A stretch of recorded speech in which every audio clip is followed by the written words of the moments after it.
everybody, myself Giriraj Agarwal मेरे YouTube channel में आप सभी विद्यार्थियों का स्वागत करता हूं।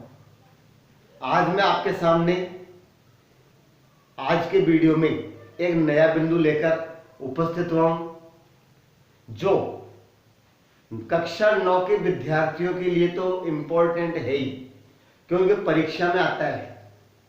तो कक्षा 9 के विद्यार्थियों के लिए तो है ही, लेकिन जो स्टूडेंट्स कंपटीशन परीक्षाएं दे रहे हैं, विशेष रूप से इस समय रीट का चल रहा है, तो आपको ध्यान होगा जो विद्यार्थी रीट की एग्जाम दे रहे अंग्रेजी के पाठ्यक्रम में लेवल 2 सेकेंड लैंग्वेज, इसमें सब्जेक्ट वर्ब कॉनकॉर्ड का बिंदु पाठ्यक्रम में है, तो उन सभी विद्यार्थियों के लिए यह बिंदु बहुत लाभकारी है और 3-4 नंबर का क्वेश्चन रीट लेवल 2 में इसमें आता है। तो अब देखेंगे, पिछले 4 वीडियोज मैं आपको बता चुका हूं, अब अगला 5वां पार्ट इसका मैं आपको बता रहा हूं। लेकिन कक्षा 9 के विद्यार्थी जिन्होंने मेरे चैनल को सब्सक्राइब नहीं किया है, पहले तो वे मेरा चैनल सब्सक्राइब करें, उसके बाद आपको वीडियो का लाभ मिलेगा। तथा वे स्टूडेंट्स जो कंपटीशन परीक्षा दे रहे हैं वो मेरे इन वीडियोज को ध्यान से देखें, तो आपको भी निश्चित रूप से लाभ मिलेगा। तो चैनल को सब्सक्राइब करें। अब देखिए, कुछ नियम मैंने आपको 13 तक आपको पहले बता दिए, आज 14 रूल्स बता रहा हूं कि सब्जेक्ट वर्ब एग्रीमेंट क्या होता है। सबसे पहले अपन इस चीज को क्लियर करते हैं कि सब्जेक्ट वर्ब एग्रीमेंट हमारा क्या होता है। यानी कि एग्रीमेंट कह दो या कॉनकॉर्ड कह दो, एक ही बात है। यानी वर्ब उसके लिए एग्री है या नहीं, जो आने वाली क्रिया है वो सब्जेक्ट के अनुसार एग्री है या नहीं, ये होता है सब्जेक्ट और वर्ब का एग्रीमेंट, एक प्रकार से समझौता। तो इसको क्या कहते हैं, कर्ता व क्रिया की अनुरूपता। तो आज सबसे पहला रूल जो बता रहा हूं वो है कि जब दो सब्जेक्ट के बीच कोई प्रीपोजिशन दिया हुआ हो, क्या मिलेगा बताइए। जब दो सब्जेक्ट के बीच कोई प्रीपोजिशन दिया हो तो क्रिया का यूज प्रीपोजिशन के पहले आने वाले सब्जेक्ट के अनुसार करते हैं। जैसे आपको प्रीपोजिशन मिल गया, तो प्रीपोजिशन के बाद में जो सब्जेक्ट होता है, नाउन होता है, क्रिया का यूज उसके आधार पर नहीं करते। क्रिया का यूज किया जाता है प्रीपोजिशन के पहले जो नाउन होता है उसके आधार पर। अगर वो प्रीपोजिशन के पहले सिंगुलर नाउन है तो सिंगुलर वर्ब, और प्लूरल नाउन है तो किसका यूज करेंगे, प्लूरल वर्ब का। देखिए, जैसे the book on the table, देखो नाउन बुक भी है और यहां पर टेबल भी है, लेकिन हमने देखा कि ये बीच में क्या दिया हमारा प्रीपोजिशन, तो प्रीपोजिशन के पहले क्या है, बुक, तो जो क्रिया का यूज किया जाएगा वो टेबल के अनुसार न करके बुक के अनुसार करेंगे। तो यहां पर बुक हमारा सिंगुलर है, तो इसमें इज और आर में से हम इज का यूज करेंगे। Next, some books of my brother, some books of my brother stolen. यहां पर देखो नाउन क्या है, ब्रदर है, यहां पर क्या है, बुक्स, बीच में क्या रहा हमारा प्रीपोजिशन, ये क्या है हमारा प्रीपोजिशन। तो अब प्रीपोजिशन पहले क्या है, बुक्स, ठीक है। तो सम बुक्स ये प्लूरल है, तो वाज और वर्ब में किसका यूज कर देंगे, प्लूरल वर्ब का, और यहां पर वर्ब का यूज हो गया। तो आपको ध्यान रखना है कि यदि प्रीपोजिशन के यदि दो नाउन के बीच प्रीपोजिशन है तो वर्ब का यूज प्रीपोजिशन के पहले आने वाले नाउन के आधार पर करते हैं। नेक्स्ट, अगला दिया है, कई बार आ जाता है, अक्सर बालक को लगता है ये तो क्या देगा, सिंपल है, सब जानते हैं, इसमें तो किसी का भी यूज किया जा सकता है, लेकिन वो अक्सर कंपटीशन एग्जाम में आ जाता है। ध्यान रखें, यदि सब्जेक्ट नन हो, सब्जेक्ट नन हो तो वर्ब सिंगुलर या प्लूरल कुछ भी यूज किया जा सकता है। जैसे यहां पर नन ये दे रखा है, is ready to go there, यहां पर इज और आर दोनों दे रखा है, लेकिन ध्यान रखना इज और आर दोनों में से किसी का यूज भी कर सकते हैं। इज का भी हो सकता है, आर का भी हो सकता है, लेकिन मैं विशेष रूप से आपको एक सुझाव दूंगा कि जब ऐसी स्थिति आती है कि जहां पर सिंगुलर और प्लूरल दोनों वर्ब का यूज किया जा सकता है, तो आप सिंगुलर वर्ब का यूज ही करें, न कि प्लूरल वर्ब का। क्यों कंफर्म नहीं है कि जो नाउन है प्लूरल में हो, लेकिन अगर नाउन है तो सिंगुलर तो कम से कम है, एक वचन की तो पुष्टि होती है, तो सिंगुलर वर्ब लगाएं, इसलिए यहां पर क्या है, इज आया है। यहां पर नन दे रखा है, ए लेटर टुडे, राइट और राइट्स, देखिए राइट प्लूरल वर्ब है और राइट्स सिंगुलर वर्ब।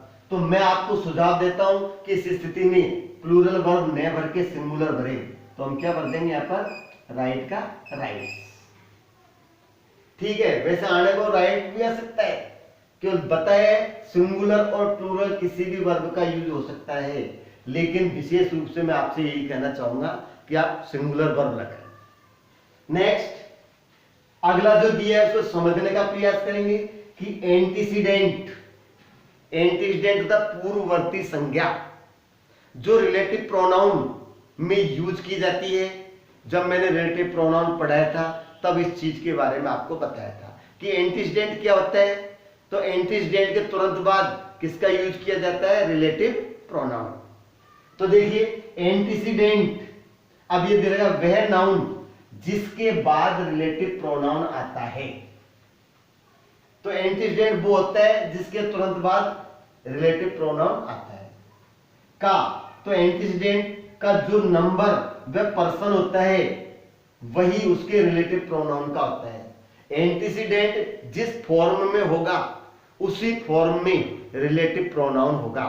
अतः क्रिया का यूज उसी के अनुसार सिंगुलर व प्लूरल वर्ब का यूज करते हैं।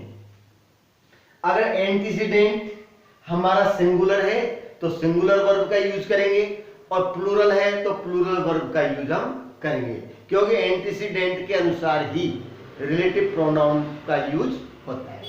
तो देखिए आप इसका एग्जांपल देखेंगे, ये आपने अगर नहीं लिखा हो तो लिख सकते हैं, और नहीं तो आप इसका स्क्रीनशॉट ले सकते हैं। अब हम आगे बढ़ेंगे, इसका एग्जांपल कि एंटीसीडेंट के अनुसार किस प्रकार हम वर्ब का यूज करते हैं। देखिए तो रिलेटिव प्रोनाउन क्या होता है, जो दो नाउन अथवा प्रोनाउन का संबंध शो करता है वो हमारा रिलेटिव प्रोनाउन होता है। रिलेटिव का मतलब संबंधवाचक सर्वनाम। तो हम एग्जांपल देखेंगे, जब तो किसके अनुसार करेंगे,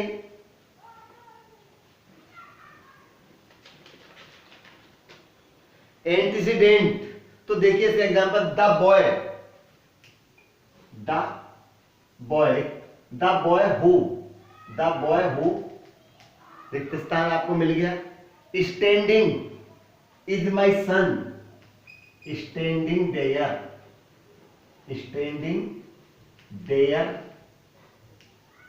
इज माई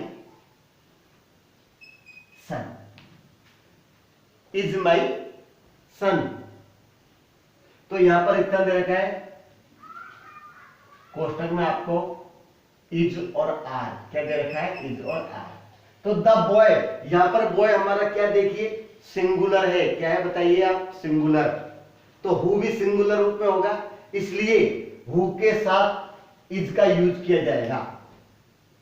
ये सिंगुलर तो ये भी सिंगुलर हो गया, तो वर्ब क्या आएगी आपकी, सिंगुलर। तो the boy who is standing there, जो वहां खड़ा हुआ है वो मेरा बेटा है। दूसरा वाक्य लिख दिया, देखिए द बुक्स, द बुक्स रिक्त स्थान, द बुक्स विच रिक्त स्थान, lying here, lying here, the book which lying here belong to Mahesh, belong to Mahesh, क्या लिखेंगे, बिलोंग टू महेश। तो the books which lying here, here है यहां पर वाच और वर, तो हम देखेंगे कि बुक्स क्या है हमारा प्लूरल, तो विच भी हमारा क्या हो गया प्लूरल, इसलिए वर्ब भी क्या आ जाएगी प्लूरल, तो हम ये लगा देंगे verb. The books which were lying here, जो यहां पड़ी हुई है, बिलोंग टू महेश, किसकी है बताइए, महेश की है। नेक्स्ट अगला देखो, आपके सामने एक बिंदु आता है, जैसे मैंने पहले बताया था मैनी, मैनी के साथ हमेशा प्लूरल वर्ब का यूज करते हैं, क्योंकि मैनी एक ऐसा वो है डिटर्मिनर जिसके साथ प्लूरल नाउन आता है, तो जब प्लूरल नाउन आता है तो प्लूरल वर्ब का यूज होता है, लेकिन मैनी ए के साथ सिंगुलर वर्ब का यूज करते हैं। ऐसी स्थिति आगे भी आएगी, a number of plural verb, the number of singular verb, ठीक है। अब एक शब्द और मोस्ट, क्या है मोस्ट, मेनी और मच इसकी सुपरलेटिव डिग्री है मोस्ट, तो मोस्ट के साथ आने वाली क्रिया उसके सब्जेक्ट पर डिपेंड करती है, यानी कि मोस्ट के बाद अगर सिंगुलर नाउन है तो सिंगुलर वर्ब और प्लूरल नाउन है तो प्लूरल वर्ब का यूज करते हैं। लिखिए, मोस्ट के साथ आने वाली, मोस्ट के साथ आने वाली क्रिया उसके सब्जेक्ट पर डिपेंड करती है, मोस्ट के साथ आने वाली क्रिया उसके सब्जेक्ट पर डिपेंड करती है। जो मोस्ट के साथ क्रिया आती है वो सब्जेक्ट पर डिपेंड करती है, और डिपेंड करने का मतलब क्या होता है, अगर सब्जेक्ट सिंगुलर है तो सिंगुलर वर्ब और प्लूरल है तो प्लूरल वर्ब, अर्थात मोस्ट के बाद सिंगुलर सब्जेक्ट हो, सिंगुलर सब्जेक्ट हो तो सिंगुलर वर्ब, सिंगुलर सब्जेक्ट हो तो सिंगुलर वर्ब, वे प्लूरल सब्जेक्ट हो तो प्लूरल वर्ब, सब्जेक्ट हो तो प्लूरल वर्ब का यूज करते हैं। ये विशेष ध्यान रखना है, प्लूरल वर्ब का यूज करते हैं। तो ये मोस्ट से संबंधित रिलेटेड रूल्स है कि मोस्ट के बाद अगर सिंगुलर नाउन आता है, सिंगुलर वर्ब, प्लूरल नाउन आता है तो हमको प्लूरल वर्ब लगाना है। कोई विशेष समझने वाली बात नहीं है, नाउन पर ही डिपेंड करता है। जैसे most of the apples,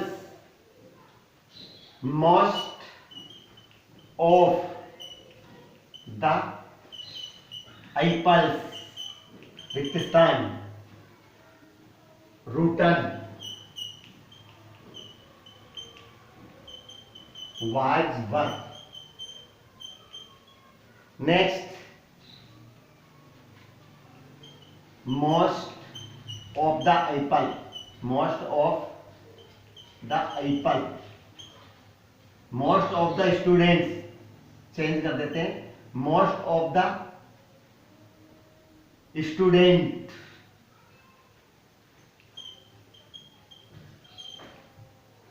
most of the student, ऐसा लगा, most of the students present in the class, in the class. Most of the students, इसमें आप लिखेंगे इज और are. Most of the water, most of the water रिक्तस्थान washed away, has और have.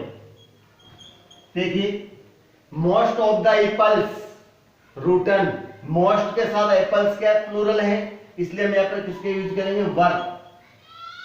यहां पर मोस्ट ऑफ द स्टूडेंट्स, ये भी प्लूरल है, इसलिए हम यहाँ पर किसका यूज करेंगे, इज नहीं, आर का करेंगे, प्लूरल है इसलिए किसका यूज करेंगे, आर। और मोस्ट ऑफ द वाटर, ये क्या है, सिंगुलर, इसलिए हम यहाँ पर लगा देंगे हेज। क्या लगा देंगे भैया, हेज। तो most of the water hedge washed away, पानी बह चुका था। किसी चीज का अधिकांश भाग होता है वो सिंगुलर में आता है, तो देखिए इसमें most of the apple, most of the Apple, तो हमको केवल यही ध्यान रखना है, most of the Apple routine is और आर। ये एप्पल ए के लिए उसका अधिकांश भाग है, इसलिए सिंगुलर आएगा इज। तो मोस्ट का नियम है, मोस्ट का संबंध रूल्स, सब्जेक्ट सिंगुलर है, सिंगुलर वर्ब, प्लूरल है तो प्लूरल वर्ब का यूज करेंगे। नेक्स्ट अगला नियम है जो आपको समझना है कि जैसे जब किसी एडजेक्टिव के बारे में आप सब जानते हैं, देखिए एडजेक्टिव के बारे में हम सब जानते हैं कि एडजेक्टिव हमारा क्या होता है, लेकिन एडजेक्टिव से पहले दा लगा देते हैं तो वो व्यक्ति का बोध होता है। क्या होता है बताइए, व्यक्ति का बोध।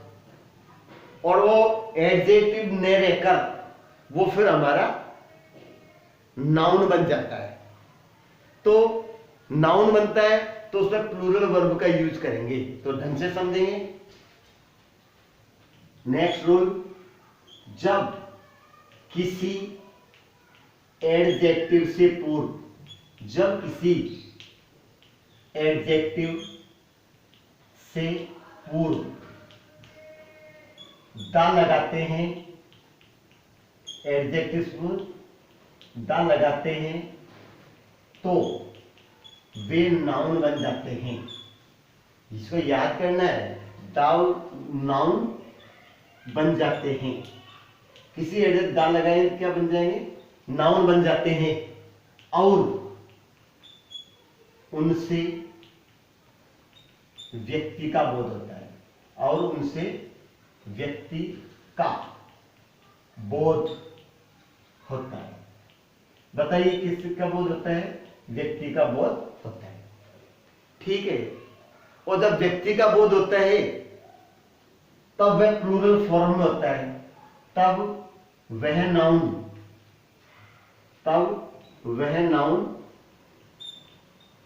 प्लूरल फॉर्म में होता है, प्लूरल फॉर्म में होता है। नाउन किसमें होता है बताइए, प्लूरल फॉर्म में होता है। व्यक्ति का बोध होता है और जब प्लूरल फॉर्म में आता है तो प्लूरल वर्ब का यूज करते हैं। अतः प्लूरल वर्ब का यूज करते हैं।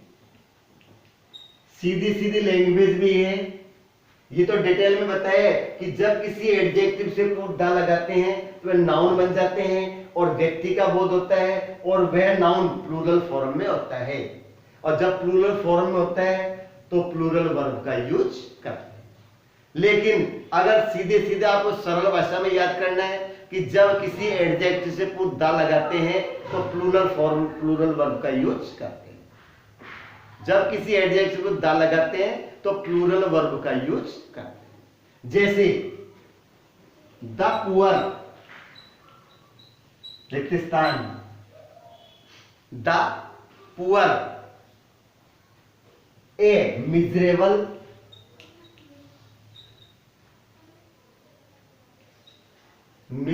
Life, the poor a miserable life, कोष्टक में लीड, क्या लिख देंगे, लीड और लीड्स। ठीक है, the poor a miserable life lead और लीड्स, क्या होगा बताइए? पुअर एडजेक्टिव है, द लगाने से नाउन बन गया और नाउन बनने से हम प्लूरल वर्ब का यूज करेंगे, तो लीड आएगा। क्या आएगा यहां पर? Lead. The poor lead A miserable life, the rich रिक्त स्थान, द रिच क्वाइट हैप्पी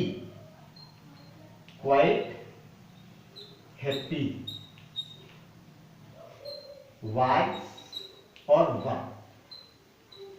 तो रिच भी क्या है? एडजेक्टिव है, द लगा दिया, नाउन हो गया, इसलिए प्लूरल वर्ब का यूज करेंगे वन। तो आप ध्यान करेंगे कि एडजेक्टिव से पहले द लगाने से नाउन बनता है और नाउन बनते ही वो प्लूरल फॉर्म में होता है, इसलिए प्लूरल वर्ब का यूज करते हैं। ये आज के कुछ यूजेज हैं जो सब्जेक्ट वर्ब एग्रीमेंट में हम काम में लेते हैं। आप इनको लिख लें, याद कर लें और इनका अप्लाई करें, तब जाके आपको याद होगा। जितनी एक्सरसाइज हम हल करेंगे हमारा टॉपिक उतना ही क्लियर होगा। आज का बिंदु मैं यहीं समाप्त करूंगा।